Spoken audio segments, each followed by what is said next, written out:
Well, of course the contract should be cancelled, it's just we differ on why it should be cancelled, I guess.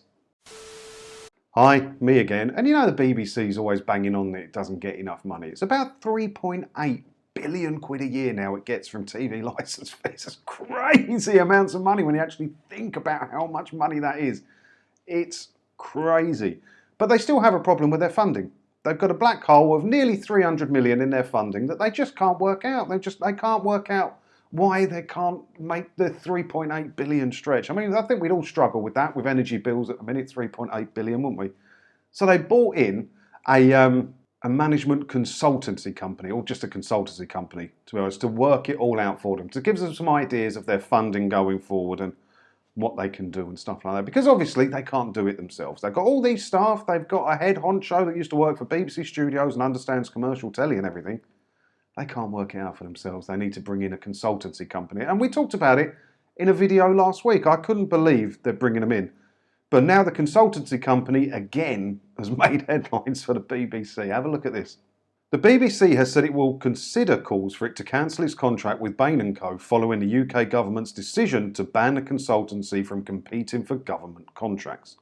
Now, yeah, Bain & Co. it's a big consultancy firm, big. So the contract that the BBC signed with them was signed before there was some problems with what they'd done in the past that we'll talk about on here in a minute.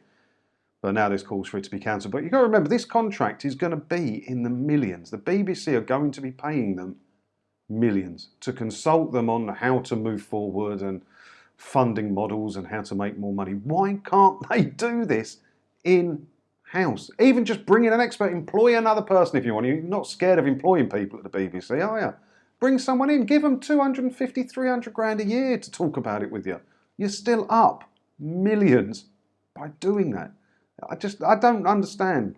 I don't understand the BBC at all. I think we all know that by now. I don't understand the BBC at all.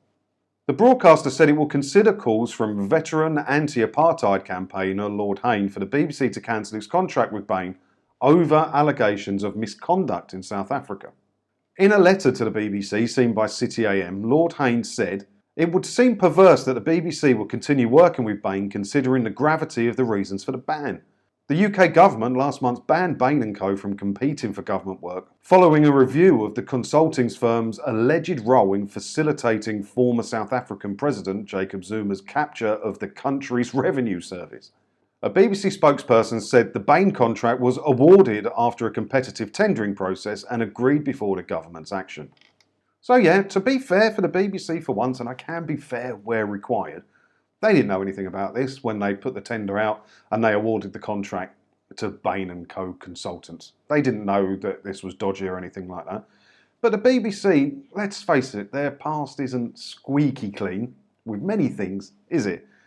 So any consulting service, any contractor they use that's a bit iffy, they need to cancel the contract immediately. There shouldn't even be a debate about it, right? That contract should be cancelled immediately if the BBC want to keep a glowing image, which they've never had before. If they want to earn a glowing image, do the right thing, cancel the contract. I don't care what this company's done in South Africa. I don't live in South Africa.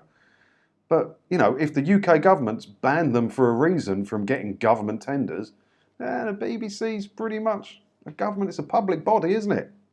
They shouldn't be using Bain & Co. Bain has previously admitted failings in its work in South Africa and repaid fees gained through its work on the South African Revenue Service.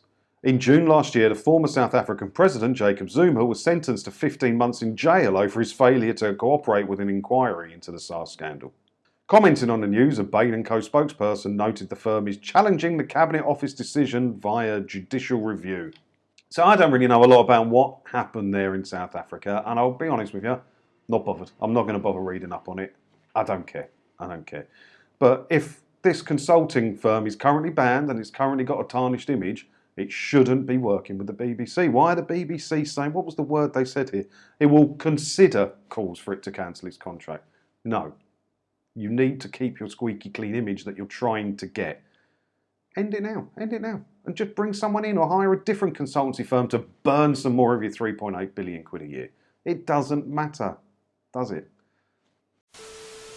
You know, it's not just that I think it's a complete waste of money bringing in a consultancy firm, as I said. It's that they're not the cleanest people. They need to keep a clean image. I don't care what the BBC do or anything. You know I'm not that bothered. Just get the licence fee cancelled. You can do whatever the hell you want with your money that you make. I don't care. But you're going to spend millions of the people's money on what is actually at the moment considered a dirty consultancy company. I don't know anything about them. I only know what I read. And from what I read, it sounds that they're a bit dirty at the minute. So you should cancel the contract immediately, BBC. I don't get why you haven't already. I don't know. Let me know what you think about it down in the comments below. And as always, thanks for watching, and don't forget to hit the subscribe button if you haven't already, because that way, hopefully, I'll see you in another video again soon, won't I? Ta-da.